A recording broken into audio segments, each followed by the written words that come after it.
Selamat berjumpa kembali dalam layanan audio Sahabat Seperjalanan. Hari ini adalah hari Kamis 24 Oktober 2024. Firman Tuhan terambil dalam Ibrani 13 ayat 1 sampai dengan kedua dengan tema menyambut malaikat. Firman Tuhan berbunyi, pelihara kasih persaudaraan. Jangan kamu lupa memberi tumpangan kepada orang, sebab dengan berbuat demikian beberapa orang dengan tidak diketahuinya telah menjamu malaikat-malaikat.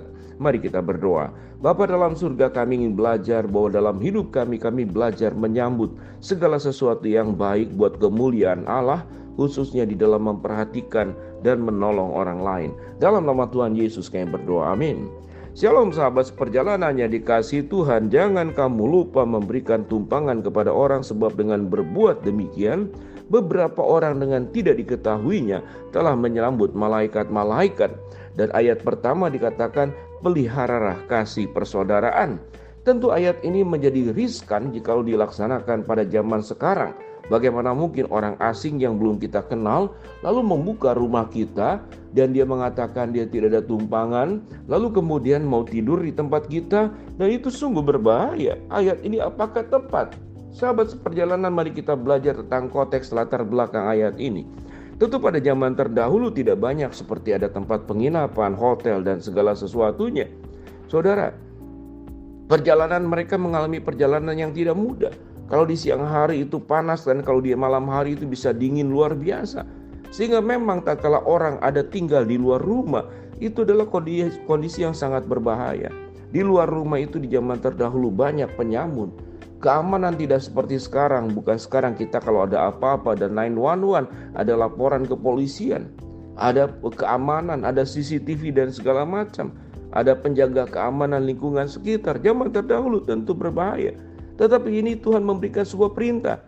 Pelihara kasih persaudaraan, janganlah kamu lupa memberi tumpangan kepada orang, sebab dengan berbuat demikian beberapa orang dengan tidak diketahui telah menjamu malaikat-malaikat. Kita perhatikan baik-baik sini. Tentu untuk menolong orang, memberikan tumpangan ke rumah, itu perlu dengan sebuah pertimbangan. Karena firman Tuhan katakan menyambut malaikat-malaikat. Menjamu dan menyambut malaikat-malaikat, bukan menjamu dan menyambut perampok atau orang-orang yang berniat jahat. Tentu konteks ayat ini kita harus tahu persis dengan jelas siapa yang kita sambut. Kalau orang yang kita sambut itu kita sudah tahu dengan jelas dia orang yang memang punya identitas jelas, mungkin anggota keluarga kita yang dari luar kota, kita bisa mencari tahu. Dan memang tatkala orang tersebut membutuhkan pertolongan kita, yang namanya menjamu dan menyambut, tentu konteksnya tidak selalu menginap di tempat kita.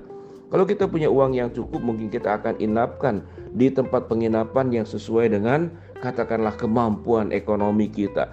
Tapi yang dimaksud dengan menjamu dan menyambut pada bagian ini adalah menerima orang yang sedang di dalam kesulitan dan menolong orang yang sedang di dalam kesulitan. Sehingga ayat ini kalau boleh dikatakan, jikalau kamu tidak lupa untuk menolong orang yang di dalam kesulitan, engkau sedang berbuat demikian beberapa orang dengan tidak diketahuinya telah menjamu malaikat-malaikat dan telah menyambut malaikat-malaikat. Sahabat seperjalanan, perbuatan baik itu selalu mengandung resiko. Perbuatan baik itu bisa disalahmanfaatkan. Bahkan perbuatan baik justru menjadi jebakan kejahatan-kejahatan yang terjadi dalam banyak kasus penipuan yang ada di dalam dunia ini. Tatkala orang melakukan penipuan, tatkala orang melakukan tindakan dosa memanfaatkan, dan kita bisa kemudian dijebak untuk seluruh perbuatan buruk. Apakah dengan demikian kita menutup pintu untuk berbuat kebaikan? Apakah dengan demikian bahwa kasih Kristus tidak perlu lagi untuk disampaikan? Karena dunia ini sudah jahat. Justru karena dunia sudah jahat inilah yang firman Tuhan katakan, hendaklah kita tulus seperti merpati, namun cerdik seperti ular. Menolong membutuhkan pertimbangan, menolong membutuhkan ketelitian, menolong tapi juga membutuhkan ketulusan hati, kesediaan berkorban, kesediaan mencintai dengan resiko yang bisa dimiliki, yang bisa terjadi di kemudian hari. Sehingga jangan sampai karena kita menjaga takut ada bahaya sampai tidak berbuat tindakan kebaikan. Tetapi jangan berbuat tindakan kebaikan sampai kita pun tidak hati-hati, tidak melihat dulu, tidak membaca situasi dulu. tidak dengan hikmat meneliti keadaan, dengan kecerdasan yang kita miliki, dengan kehati-hatian. Maka disinilah antara ketulusan dan kehati-hatian di dalam menolong orang harus menjadi bagian yang menjadi satu. Dan Tuhan akan memberkati kita, memberikan hikmat. Kita doakan siapa yang harus kita tolong, siapa yang kita tidak perlu tolong. Memang tidak semua orang perlu ditolong. Tuhan Yesus memberikan katakanlah mujizat. Ada banyak orang sakit yang datang kepada dia. Yesus hanya akan memilih 1, 2, 3 orang karena mujizat bukan tujuan akhir daripada kedatangan Yesus. Tetapi mujizat hanya memberikan sebuah afirmasi peneguhan tentang karya keselamatan, tentang kekuasaan Kristus yang datang ke dalam dunia. Tidak hanya sebagai penebus, tapi juga sebagai penyembuh, tetapi juga sebagai Allah yang Maha Kuasa. Sahabat seperjalanan yang dikasihi Tuhan, ingat, siapa yang tidak senang menjamu malaikat?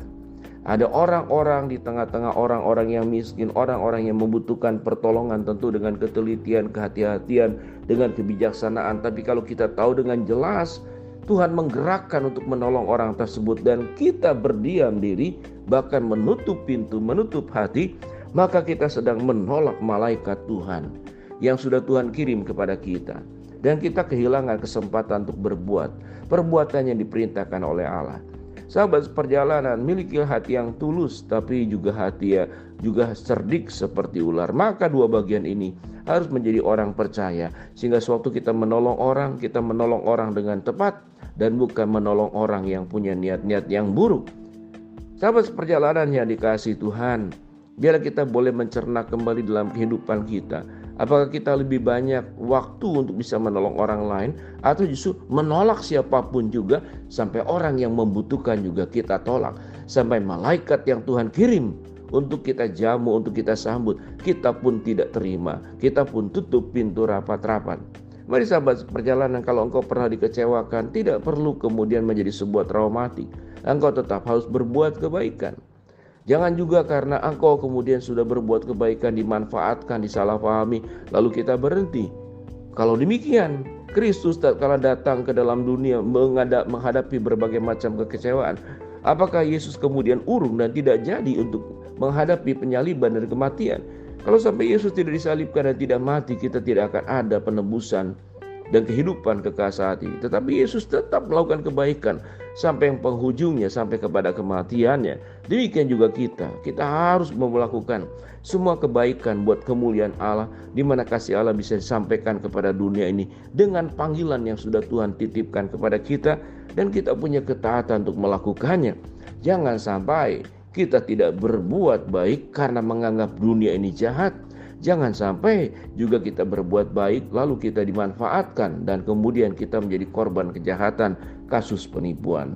Demikian sahabat seperjalanan, jadilah orang berhikmat, jadilah orang tulus, jadi orang juga yang cerdik dan bijaksana, sehingga Tuhan tetap dimuliakan lewat apapun yang kita lakukan dalam rangka menyambut malaikat-malaikat Allah yang sudah Tuhan kirim untuk kita berbagian menolong, membantu di dalam seluruh aspek bantuan dalam segala keragamannya. Mari kita berdoa. Bapa dalam surga, terima kasih buat kebenaran firman Allah yang kami pelajari. Hamba mau berdoa buat sahabat seperjalanan yang sedang sakit, Tuhan jamah sembuhkan. Sahabat seperjalanan yang sedang menghadapi masalah, Tuhan bukakan jalan. Sahabat seperjalanan yang sedang berdoa mengharapkan sesuatu, Tuhan kabulkan dengan cara dan waktu Tuhan yang terbaik.